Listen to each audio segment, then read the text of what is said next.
قرآن مجید فرقان حمید نے میاں بیوی کا جو رشتہ بیان کیا ہے نا، اور اس رشتے کو آپ سمجھیں جو قرآن پاک نے میاں بیوی کا رشتہ بیان کیا، کہن لباس لکم وانتم لباس لہن، فرمایا بیویاں تمہارا لباس ہیں اور تم ان کا لباس ہو، وہ تمہارا لباس ہے اور تم، اللہ اکبر، کیسا خوبصورت لفظ قرآن پاک نے، ہن لباس لکم وانتم لباس لہن، فرمایا وہ تمہارا لباس ہے اور تم، سمجھ آ رہی ہے نا جی بات کی، وہ تمہارا لباس ہے اور تم ان کا لباس ہو۔ تین خوبیاں تو ہر لباس میں ہوتی ہیں، تین چیزوں کے لیے لباس پہنا جاتا ہے، تین چیزیں، تین قسم کی آسائشیں لباس میں پائی جاتی ہیں، اس پر تو تمام مفسرین کا اتفاق ہے۔ سب سے پہلی چیز، لباس جو ہوتا ہے وہ بندے کو گرمی اور سردی سے بچاتا ہے۔ سخت سردی میں لباس لے لیں تو بندہ سردی سے بچ جاتا ہے۔ اس کا مطلب یہ ہوا کہ میاں بیوی ایک دوسرے کا لباس ہیں، اگر بیوی کی طرف کوئی تکلیف آتی ہے تو میاں اس کو بچاتا ہے، اور اگر میاں کی طرف کوئی تکلیف آتی ہے تو عورت اس کو بچاتی ہے۔ میاں بیوی ایک دوسرے کا لباس ہے۔ لباس کیا کرتا ہے؟ لباس آدمی کے عیب چھپاتا ہے، اس کے وجود پر کتنے دھبے ہیں، کتنے نشان ہیں، وہ سارے چھپا لیتا ہے لباس۔ میاں بیوی ایک دوسرے کے عیب چھپانے والے ہوتے ہیں، عیب بتانے والے، رونا رونے والے نہیں ہوتے کہ بی بی جب بھی میکے گئی اس نے جا کے رونا شروع کر دیا، اتنی میں تانگو دوسرا ہے ہی کوئی نہیں، اور خاوند صاحب جب بھی ملے انہوں نے ایک ہی راگ الاپنا شروع کر دیا کہ میری کیا بات تھی، مجھے مل کیا گیا ہے، میں کیا تھا، میرے ساتھ ہوا کیا ہے۔ تو لباس ہیں، ایک دوسرے کا عیب چھپائیں گے، بولیے ایک دوسرے کا عیب چھپائیں گے، ایک دوسرے کی غلطیوں کی پردہ پوشی کریں گے۔ اور تیسرا لباس کا کیا مقصد ہوتا ہے؟ لباس شخصیت کا آئینہ دار ہوتا ہے۔ لباس آدمی کی اچھی اور خوبصورت طبیعت کا حصہ ہوتا ہے۔ جو لباس ہوتا ہے وہ انسان کو زینت بخشتا ہے، خوبصورت کر دیتا ہے۔ داڑھی والا آدمی ننگے سر پھرے تو خوبصورت نہیں لگتا، ٹوپی پہن لے تو بڑا پیارا لگتا ہے، ٹوپی پہنے تو بڑا، اور اگر امامہ باندھ لے تو نور نالا نور ہونا شروع ہو جاتا ہے۔ اللہ کرے آپ خوش ہو جائیں، آمین تو کہہ دیں، اور اللہ کرے فجر کی نماز آپ امامہ باندھ کی پڑھ لیں، آمین تو کہیں۔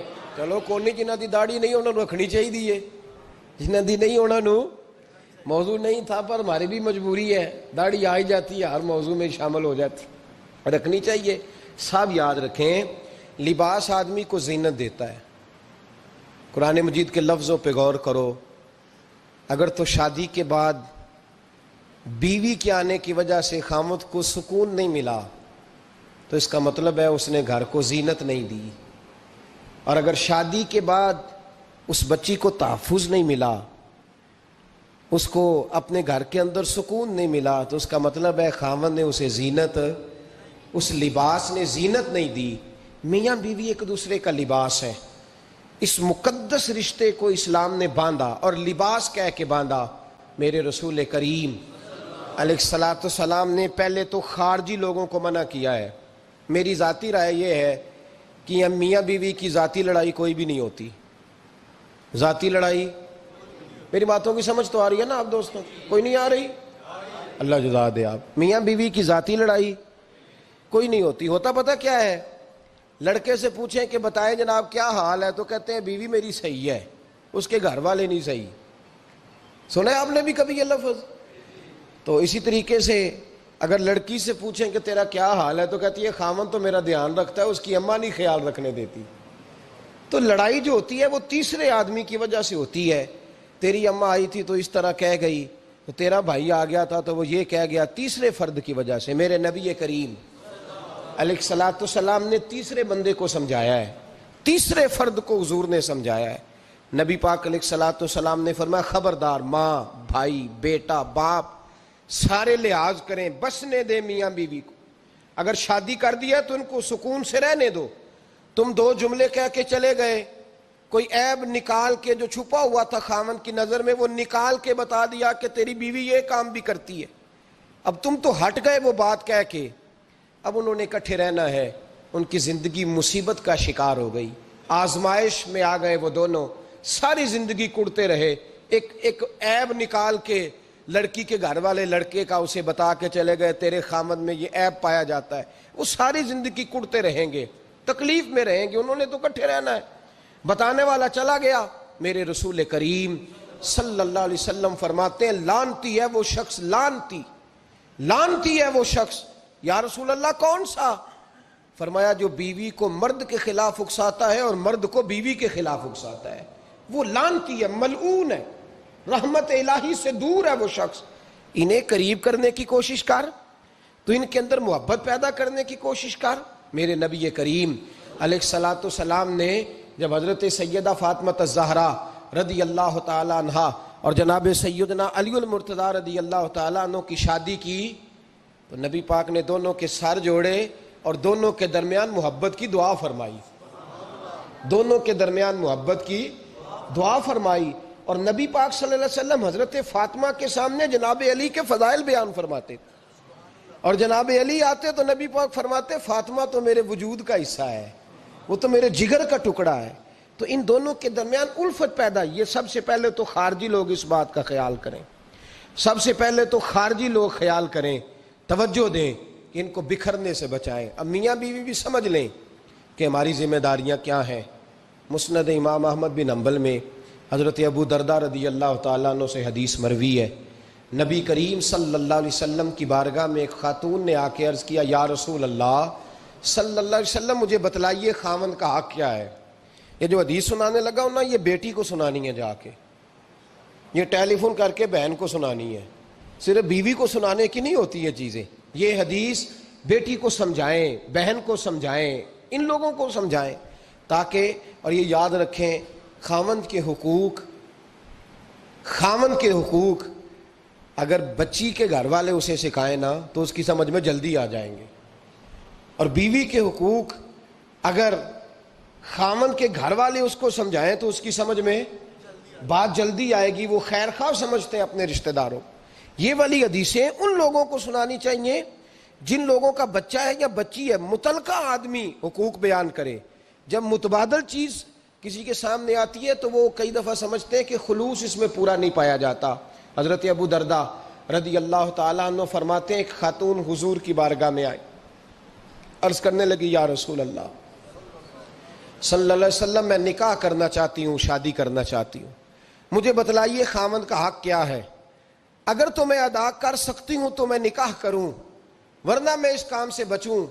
میرے نبی کریم علیہ الصلوۃ والسلام نے فرمایا بی بی اگر خاوند کے ناک سے رینٹ نکلے، ریشہ نکلے، پیپ بہے اس کی ناک سے، اور بی بی اپنی زبان سے وہ صاف کر دے تو پھر بھی اس کا حق ادا نہیں ہوتا۔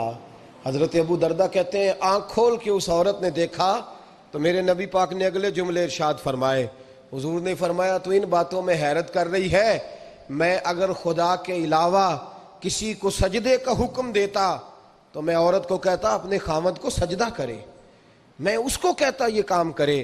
میرے رسول کریم علیہ الصلوۃ والسلام نے حقوق کا تعین فرمایا، حقوق کا تعین فرمایا، اور نبی کریم صلی اللہ علیہ وسلم نے فرمایا جو عورت اس حال میں مر گئی، اس حال میں دنیا سے گئی کہ اس کا خاوند اس سے راضی تھا، اس کا شوہر اس سے راضی تھا، اس کا گھر والا اس سے مطمئن تھا، تو میرے نبی پاک فرماتے ہیں جب دنیا سے جائے گی تو رب کریم جنت کا دروازہ کھول کے فوراً ہی جنت میں داخل فرما دے گا، اس کو بغیر روک ٹوک جنت دے دی جائے گی۔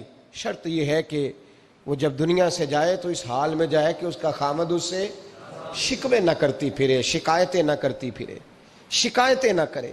ہمارے زمانے میں شکایتیں ہوتی ہیں، اور خواتین عورتیں اس بات کو سمجھتی نہیں کہ اللہ نے جو میرے نصیب میں رکھا تھا اور جو خاوند رب نے میرے لیے پسند کیا تھا وہ اللہ نے مجھے عطا فرما دیا ہے۔ وہ شکوے کرتی ہیں، شکایات کرتی ہیں، اور دوسری عورتوں کو سامنے رکھ کے وہ فلاں کے حصے میں یہ چیز آئی، فلاں کے حصے میں یہ چیز آئی، فلاں کا خاوند یوں کرتا ہے، شکوہ کرتی ہیں۔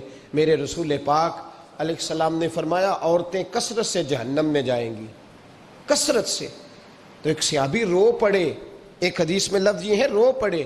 عرض کرنے لگے یا رسول اللہ وہ ہماری مائیں بھی ہیں, بیٹیاں بھی ہیں, بہنیں بھی, حضور جہنم میں جائیں گی؟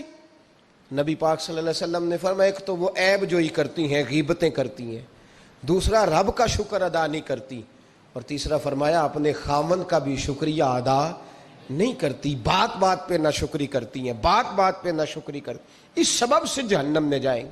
عورت کے حقوق کا تعین فرمایا, اور ساتھ ہی میرے رسول پاک علیہ السلام نے مرد کی طرف توجہ فرمائی, اور کیا خوبصورت لفظ ارشاد فرمایا تم میں ہر آدمی اپنے آپ کو اچھا سمجھتا اور اچھا کہتا ہے, ہر آدمی کہتا ہے, لیکن کوئی اگر مجھے آ کے پوچھے گا کہ محبوب آپ کی امت میں اچھا کون ہے, تو حضور فرماتے ہیں میں اسے اچھا سمجھوں گا جو اپنے گھر والوں کے حق میں اچھا ہے, جو اپنی بیوی خیرکم لأہلہ, تم میں سے بہترین وہ ہے جو اپنے گھر والوں کے لیے اچھا ہے. اور فرمایا جاؤ میرے گھر جا کے پوچھ لو وانا خیرکم لأہلہ, میں تم سب سے زیادہ بڑھ کر اپنے گھر والوں کے لیے اچھا ہوں. تم میں بہترین وہ ہے جو اپنے گھر والوں کے لیے, بال بچوں کے لیے, بیوی کے لیے اچھا ہے. رسول کریم علیہ السلام نے خاوند کو حکم دیا اور ارشاد فرمایا کہ عورت ٹیڑھی لکڑی ہے, بیچاری کو اللہ نے عقل پوری نہیں دی. ایک بچہ چھوٹا ہوتا ہے, ہمیں پتہ ہوتا ہے کہ اس کا شعور پورا نہیں, اگر کوئی غلطی کرے تو کیا اسے نکال دیا جاتا ہے گھر سے؟ بولے, چھوٹا بچہ ہے, وہ کئی دفعہ بڑا نقصان کر دیتا ہے, آپ کیا کہتے ہیں؟ اسے مارتے ہیں, کلاڑی لے آتے ہیں اس کے لیے؟ اس طرح کرنا چاہیے, اس کے ابے کو بلا لینا چاہیے, بےزتی کرنی چاہیے پنچایت میں بٹھا کے کہ یہ غلطی کی ہے تیرے بچے نے. بھائی دادا یہ کام کرتا ہے؟ بولے نا, کیوں نہیں کرتا؟ وہ کہتا ہے ہمارا بچہ نہ سمجھ ہے, اپنا پوتا ہے, ہمارا اپنا ہے, اگر ہم اس کا ایپ باہر نکالیں گے تو بڑا کام غلط ہو جائے. لیکن وہی ابا جی جب بہو کوئی غلطی کر بیٹھتی ہے تو پنچایت بلاتے ہیں, لوگوں کے سامنے معاذ اللہ تعالیٰ بڑی کڑوی کسیلی باتیں کرتے ہیں, ایسی باتیں کرتے ہیں کہ جو ان کی بیٹی کے بارے میں کہی جائے تو وہ کبھی پسند نہ کریں. اتنے سخت جملے کہے جاتے ہیں, بیٹی والے کو رسوا کیا جاتا ہے. میرے نبی کریم علیہ السلام نے فرمایا یہ ٹیڑھی لکڑی ہے, بیچاری کو اللہ تبارک و تعالیٰ نے اپنی حکمت کے تحت عقل عادی عطا فرمائی ہے. تم اگر چاہو گے سیدھی کرنا تو یہ ٹوٹ جائے گی, سیدھی نہیں ہوگی. حضور کیا کریں؟ فرمایا اس کے ساتھ گزارا کرو, اللہ تمہیں اجر عطا فرمائے گا. اس کے ساتھ وقت گزارو, اللہ تمہیں اس کا, یہ ذہن بنانا چاہیے خاوند کو کہ یہ, اور خاوند کی ذمہ داری ہے. اعلیٰ حضرت رحمۃ اللہ علیہ نے فتاوی رضویہ کی 24ویں جلد میں بالتفصیل لکھا ہے. آپ فرماتے ہیں خاوند کی ذمہ داری عورت کو کپڑا فراہم کرنا, روٹی فراہم کرنا, رہنے کے لیے گھر دینا, نان نفقے کا خیال کرنا.